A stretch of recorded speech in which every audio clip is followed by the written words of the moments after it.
Welcome to The Explainer. You know, we're all about breaking down these big, powerful frameworks to help you make sense of the world. And today, we've got a really cool one. It's a tool that's basically like an X-ray for ideas. It lets you see what any claim, any institution is really made of. All right, so let's just jump right in. Think about it. We're just constantly bombarded with claims, right? From companies, from governments, you name it.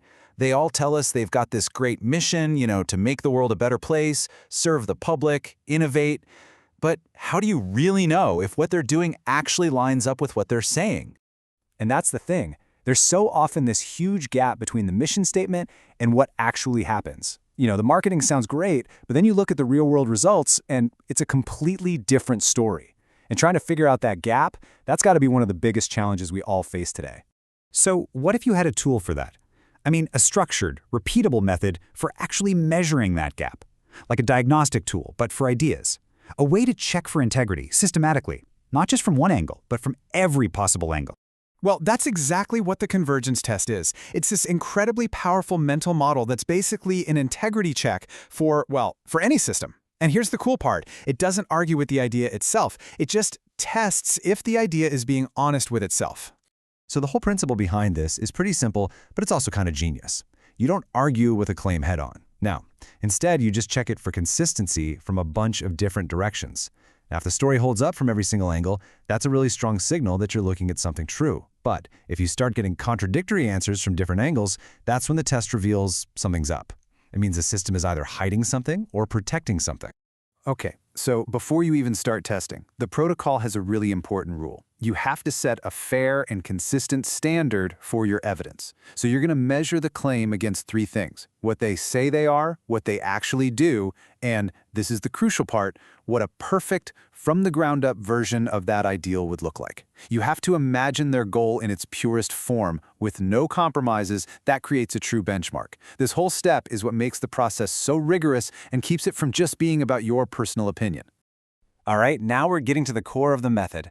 The test makes us ask the same basic questions, but across 7 totally different planes. Or you can just think of them as angles.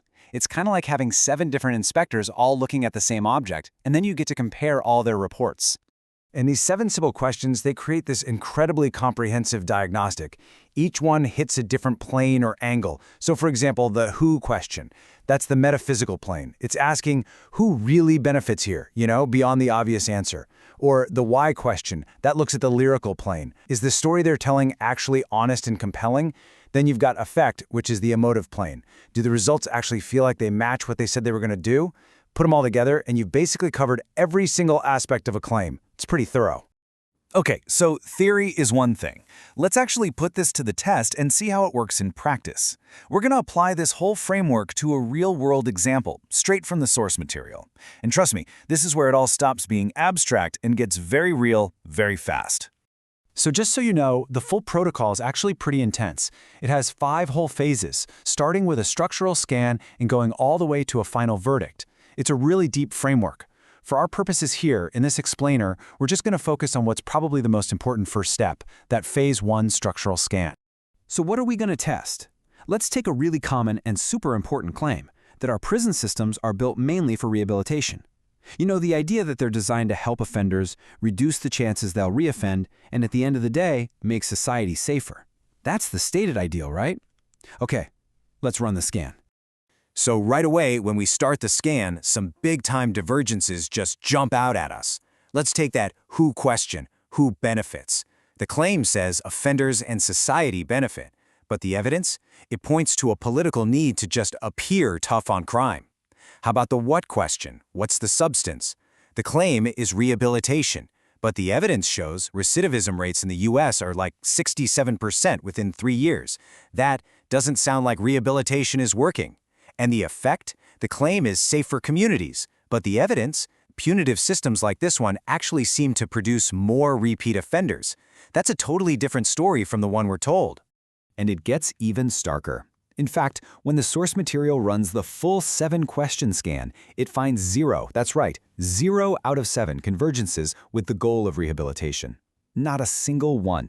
Every single angle you look at this from reveals this massive disconnect between the stated goal and what you can actually observe happening. What the test does here is it just cuts right through all the noise, and it reveals what the system is actually built to do.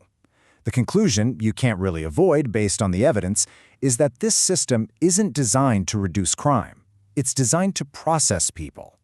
The divergence is so complete, it suggests the system has a totally different function than the one it claims. So look, this isn't just some abstract academic exercise. This is a genuinely practical tool that you can use to find clarity in what is, let's be honest, a really confusing world.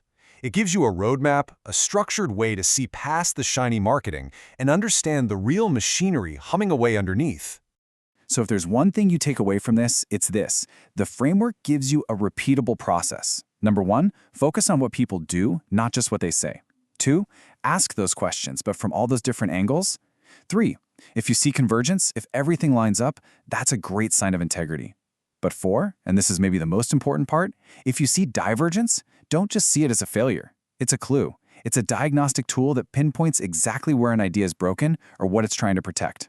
Really, what this is a powerful new lens for looking at the world. It empowers you to test pretty much everything: a company's mission statement, a new government policy, maybe even your own long-held beliefs.